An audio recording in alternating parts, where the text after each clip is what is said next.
वचन की बेड़ियां भाग दो। वो आपके बेटे का एक्सीडेंट हो गया है और अभी वो आईसीयू में भर्ती है, तो आप दिल्ली आ जाइए। एक्सीडेंट की खबर सुनकर उमा जी के पैर लड़खड़ाने लगते हैं और वो रोते हुए ज़मीन पर बेसुध गिर जाती हैं। उनकी ये अवस्था देखकर रीमा भागकर उमा जी के पास आती है और उन्हें संभालते हुए पूछती है, माँ क्या हुआ? माँ आंखें खोलिए, क्या हुआ? माँ कहते हुए सुरेंद्र जी को आवाज़ लगाती है, बाबूजी जल्दी आइए, देखिए माँ को क्या हुआ है। रिया की तेज आवाज़ सुनकर सुरेंद्र जी भागकर उमा जी के पास आते हैं और उन्हें हिलाते हुए कहते हैं, उमा क्या हुआ, बताओ क्या हुआ, किसका फ़ोन था, बताओ उमा। सुरेंद्र जी की तेज आवाज़ उमा जी के कानों में गूंज उठती है, तब जाकर उन्हें होश आता है। फिर वो घबराते हुए कहती हैं, चलिए जी जल्दी चलिए, हमें अभी निकलना है, वहाँ हमारा बेटा। कहते कहते फपक पड़ती हैं, ये क्या कह रही हो आयुष की माँ? आयुष को क्या? उमा को झकझोरते हुए सुरेंद्र जी पूछते हैं, वो अस्पताल से फ़ोन आया था, आयुष का एक्सीडेंट हो गया है, ना जाने मेरा लाल कैसा होगा। बेतहासा उमा जी अपनी धुन में बोले जा रही थीं और आंखों से निर्झर आंसू की धारा निकली जा रही थी, जिसे देखकर सुरेंद्र जी उमा जी को सीने से लगाते हुए कहते हैं, कुछ नहीं होगा हमारे बेटे को, तुम भरोसा रखो भगवान पर और जल्दी से कुछ कपड़े और पैसे बांध लो, तब तक मैं गाड़ी का इंतजाम करके आता हूँ।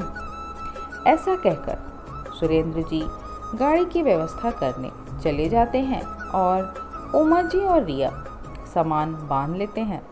थोड़ी देर में गाड़ी भी आ जाती है और सभी आगरा से दिल्ली के लिए निकल जाते हैं।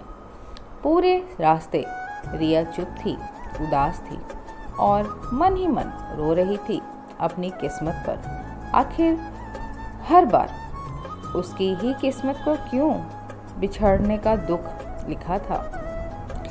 माँ पिताजी को वो पहले ही खो चुकी थी और अब वो जो जिंदगी की जंग लड़ रहा था, वो भले ही रिया को दिल से नहीं अपनाया था, पर वो थी तो उसकी ब्याहता। वो कैसे अपने कर्तव्यों से पीछे हट जाती, इसलिए तो साथ चली आई। उमा जी के मना करने के बावजूद भी आज उसे सच में भगवान से शिकायत थी। वो आज तक अपने तकदीर को स्वीकारती रही, पर आज उसका सब्र जवाब दे रहा था, क्योंकि उसे लगा कि उसके कर्मों की सजा आयुष भुगत रहा है। वो जब से आयुष की जिंदगी में आई थी, तब से सब बुरा हो रहा था। उमा जी का हंसता खेलता परिवार उसकी वजह से बिखर गया। सुरेंद्र जी का इकलौता बेटा उनसे मुंह मोड़ कर चला गया और इन सब की वजह सिर्फ वो थी। रिया अपने आप से द्वंद्व कर रही थी कि तभी गाड़ी के हॉर्न के आवाज़ के साथ गाड़ी रुक जाती है। देखा तो सामने अस्पताल था।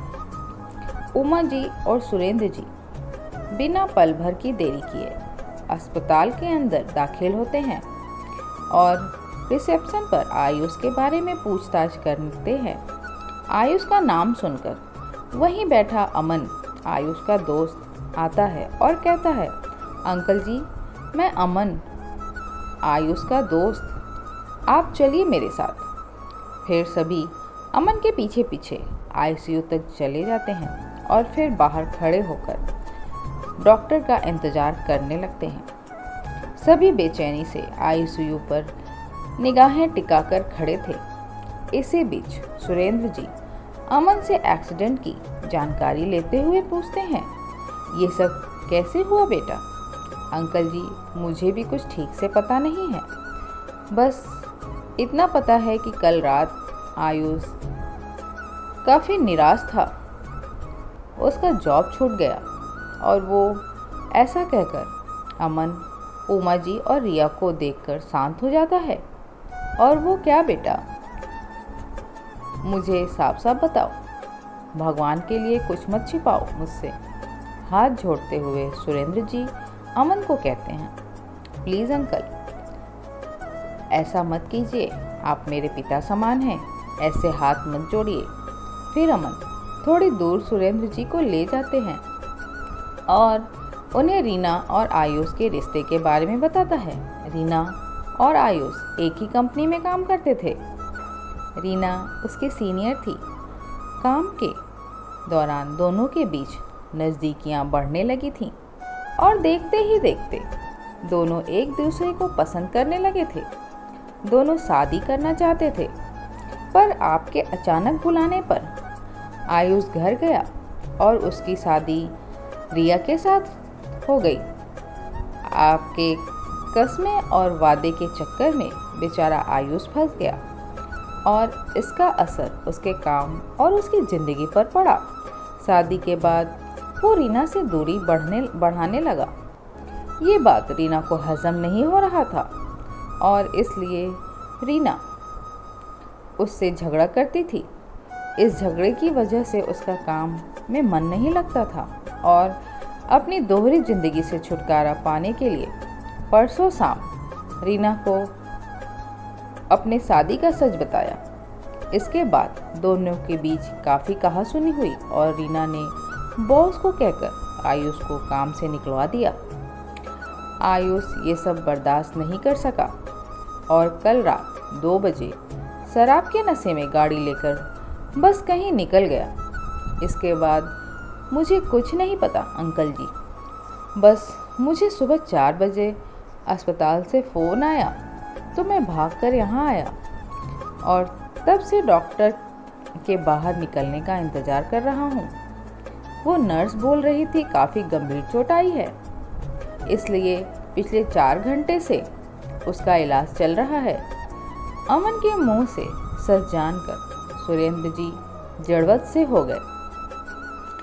वो वहीं लगी कुर्सी पर धम से बैठ जाते हैं और अपना सिर पीट लेते हैं और कहते हैं, ये क्या कर दिया मैंने?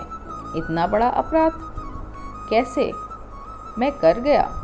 हे भगवान, मैंने 3 जिंदगियों को दांव पर लगा दिया।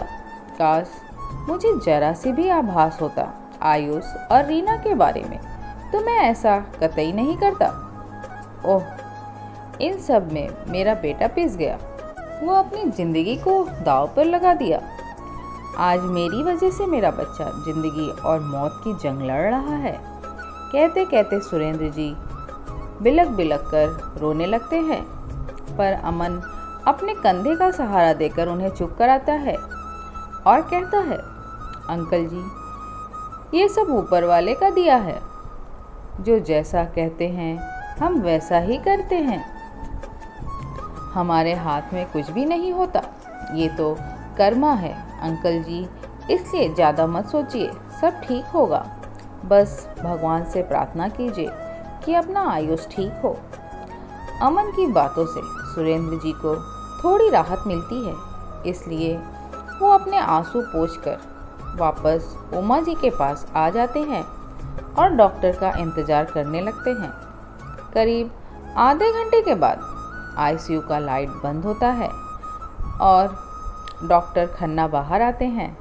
डॉक्टर के आते ही सुरेंद्र जी, उमा जी उनके पास आते हैं। फिर डॉक्टर कहते हैं, देखिए, मैं तो अपनी तरफ से पूरी कोशिश की है, अब भगवान की मर्जी। अभी पेशेंट के लिए 72 घंटे बहुत क्रिटिकल हैं, इसलिए ऊपर वाले से दुआ कीजिए। एक्सीडेंट इतना भयानक था कि कुछ भी कहना अभी उचित नहीं होगा। ऐसा कहकर डॉक्टर खन्ना सुरेंद्र जी के कंधे पर हाथ रखकर चले जाते हैं। अब क्या होगा आगे देखने के लिए चैनल को सब्सक्राइब करें, बेल आइकॉन को क्लिक करें और नोटिफिकेशन ऑन रखें। धन्यवाद।